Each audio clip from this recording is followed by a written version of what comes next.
పంచగవ్యోపాసన అనేటువంటిది చాలా విశిష్టవంతమైంది. అసలు సృష్టిలో గొప్ప విశేషం ఏంటంటే సురభి అనేటువంటి గోమాతను సృష్టించాడు విష్ణుమూర్తి తన శరీరం నుంచే.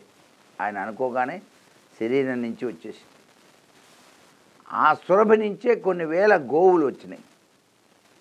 ఆ గోవులు పరిపూర్ణమైనటువంటి భావనతో ఉన్నాయి కాబట్టి అక్కడ దైవత్వం ఉట్టిపడుతోంది. కాబట్టి ప్రతి అణువణువు కూడాను దైవత్వంతో ఉంటుంది. కాబట్టి సకల ముక్కోటి దేవతలు కూడాను ఆ గోవులోకి వచ్చి నిల్చున్నాయన్నమాట.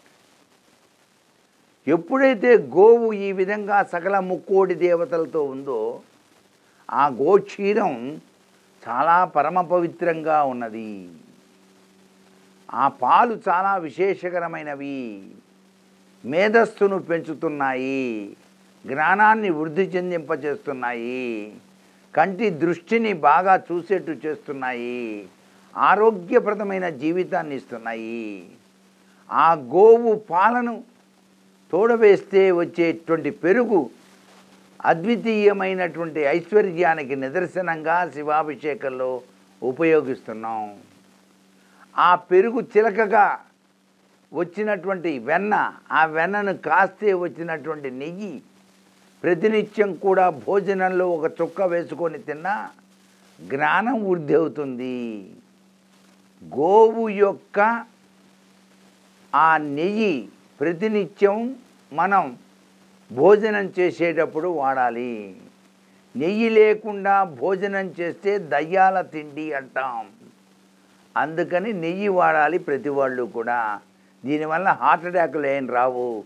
డాక్టర్లంతా నెయ్యి తగ్గించండి అని చెప్పారండి అన్న ఒక చుక్క వేసుకొని తింటే చాలు, దయ్యాల తిండి కాకుండా ఉంటుంది.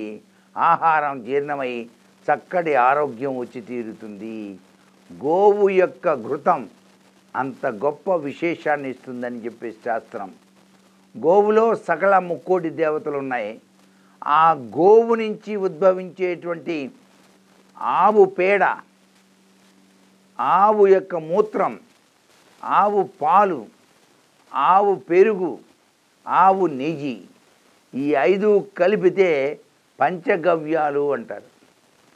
యజ్ఞయాగాదులు చేసేటప్పుడు యజ్ఞాన్ని ఆచరించేటువంటి వ్యక్తి తప్పనిసరిగా పంచగవ్యోపాసన చేసే యజ్ఞం ముందు కూర్చొని త్రికరణ శుద్ధితో యజ్ఞం చేస్తాడండి. పంచగవ్యాన్ని రోజు స్వీకరిస్తే షుగర్ వ్యాధి రాదు.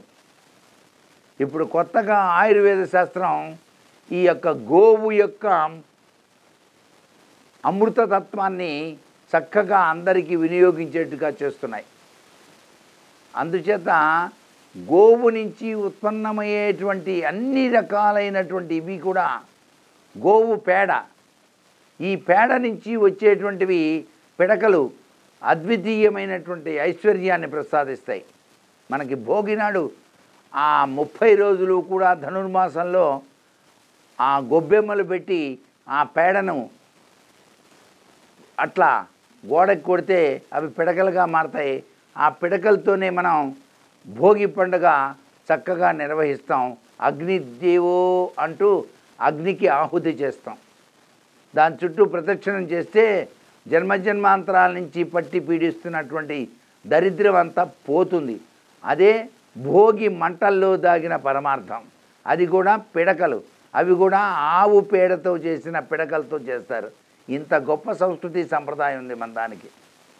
మన భారతీయ సంస్కృతి అంత గొప్పదే. అందుకే ఆ గోవు పేడని ఆ విధంగా వినియోగిస్తాం. అంతేకాదు ఎరువులుగా చేసి చక్కగా గోమూత్రము పేడ కలిపి చెట్లకు ఉపయోగిస్తే క్రిమికీటకాలు సర్వనాశనం అయిపోయి చక్కటి పంటలు పండుతున్నాయి కూడా. ఇటువంటి అనిర్వచనీయమైనటువంటి గోమాతను మనం జాతీయ జంతువుగా ప్రభుత్వం కనుక